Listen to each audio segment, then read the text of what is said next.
bonjour à tous, merci beaucoup. Merci pour l'invitation. On a déjà parlé pas mal du TDAH, des associations. Voilà, on a la chance qu'il en existe plusieurs. Donc pour vous présenter brièvement l'association, donc notre association qui est l'association Esmeralda. L'association Esmeralda est une association de parents qui a été créée il y a 5 ans maintenant, qui s'adressait initialement aux familles d'enfants qui rencontraient des difficultés d'apprentissage ou ayant des difficultés d'adaptation en milieu scolaire.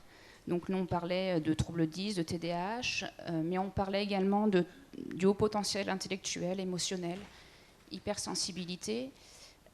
Alors ça correspond en fait à nos propres expériences, qu'on est effectivement tous parents concernés dans l'association. Et voilà, on s'est vite aperçu que le cumul n'était pas interdit. Donc on a fait le choix effectivement d'accompagner les familles de manière large en fait, en fonction de toutes les spécificités qu'ils pouvaient rencontrer. Et il se trouve que voilà, dans l'association, dans le conseil d'administration, on est une grande partie en fait à être également professionnel de santé, du médico-social ou de l'enseignement. Donc voilà, on accompagne les familles avec cette double casquette. Voilà.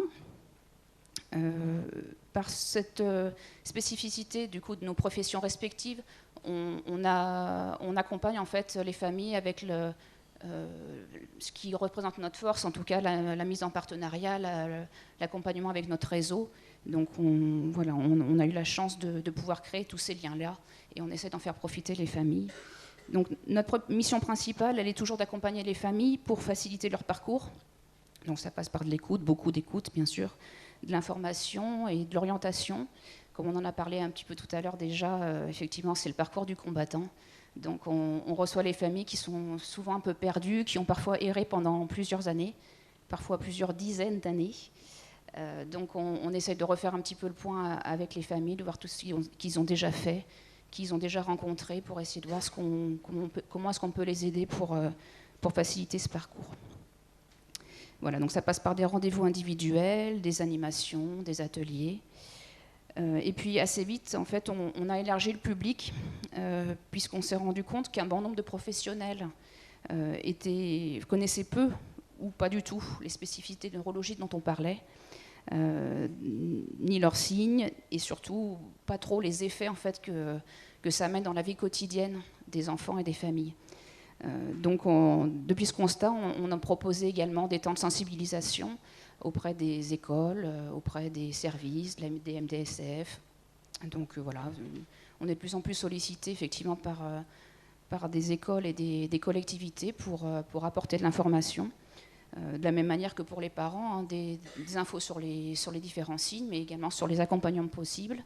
Et puis surtout faire entendre un peu le vécu que les familles ont au quotidien. Et ça, c'est vraiment une des grosses difficultés, en fait, ce sentiment d'être incompris. Donc on essaye de soutenir et de dire, voilà, vous n'êtes pas seul, et on essaye d'avancer ensemble. Voilà, donc on propose des temps de sensibilisation.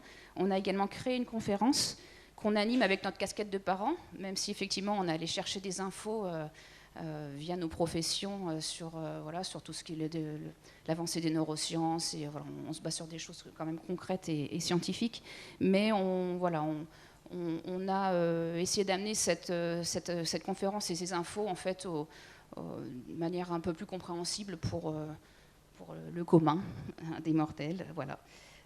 Donc apport d'informations, des difficultés rencontrées, des aménagements possibles. On présente également la mallette pédagogique qu'on a pu créer, qu'on présente pour l'instant aux écoles et dont on a l'objectif cette année en 2023 d'en créer une pour les familles, pour leur faire découvrir les différents outils qui existent, les faire tester et qu'ils puissent effectivement venir acheter le matériel dont ils ont besoin et seulement celui dont ils ont besoin, parce que voilà, on est un petit peu noyé dans plein d'infos. Donc voilà, ce projet de création de mallettes pédagogiques en 2023. Et puis voilà, bien d'autres projets également encore en préparation. Toujours des projets qui nous permettent de faire connaître ces particularités et également de faire évoluer les pratiques, notamment d'enseignement. Parce que voilà, ce qui revient quand même très régulièrement, c'est les difficultés à l'école, parce que nos enfants ne rentrent pas dans le cadre, ne rentrent pas dans le moule et dans les attentes. Donc on essaye par nos informations de faire entendre tout ça et qu'il existe peut-être d'autres manières de faire. Et dans cette idée-là, on a eu la chance de faire venir Ariane Hébert, qui est psychologue québécoise. On l'a fait venir en Vendée en décembre 2022. Autour de sa venue, on organise également un forum et une conférence. Donc elle a animé une conférence sur le TDAH et l'anxiété de l'enfant. Voilà, ça a matché. On a un partenariat qui est en cours avec elle. Et on a la joie de la voir revenir en novembre 2023. Avec cette fois-ci, on essaie d'aller plus loin. Elle va rester une semaine. Donc on est en préparation de temps de partage, en fait, à la fois auprès des collectivités du département, mais également qu'elles puissent partager l'expérience du Québec avec des professionnels, nos professionnels, pour faire avancer les pratiques, partager ça. Et puis il y aura également des actions proposées pour les familles, pour apporter toujours un peu d'éléments, de soutien. Voilà. Je voulais vous dire aussi aujourd'hui, comme on parle essentiellement du TDAH adulte, qu'on a de plus en plus d'adultes qui se manifestent. Alors, soit, comme on l'a dit tout à l'heure, des parents qui demandent un accompagnement pour leurs enfants et puis qui découvrent effectivement, ah, là on est en train de parler de moi quand même. Il y a quand même des similitudes par rapport à ce que j'ai vécu. Donc du coup, on peut accompagner des familles, enfin des parents qui souhaitent aller plus loin. Ce n'est pas une obligation, mais certains ont cette demande-là, donc on peut les accompagner. Et on a quand même de plus en plus également, comme on l'a dit tout à l'heure, d'adultes, de jeunes adultes en fait, qui ont avancé tant bien que mal, avec pas mal de souffrances, et qui nous sont orientés soit par des connaissances, le bouche à oreille, soit même par des professionnels libéraux, des psychologues qui les suivent et qui disent... Là, vous pourriez peut-être aller voir telle ou telle association, aller voir Esmeralda, ils pourront vous aider dans la compréhension de qui vous êtes, comment vous fonctionnez. Et effectivement, on le disait tout à l'heure également, qu'une fois qu'on a compris, mieux compris, en tout cas c'est ce qu'on pense, qu'on a mieux compris qui on était, on fait de cette souffrance finalement une force. On apprend à développer des compensations et à aller vers ce dont on est capable. Voilà.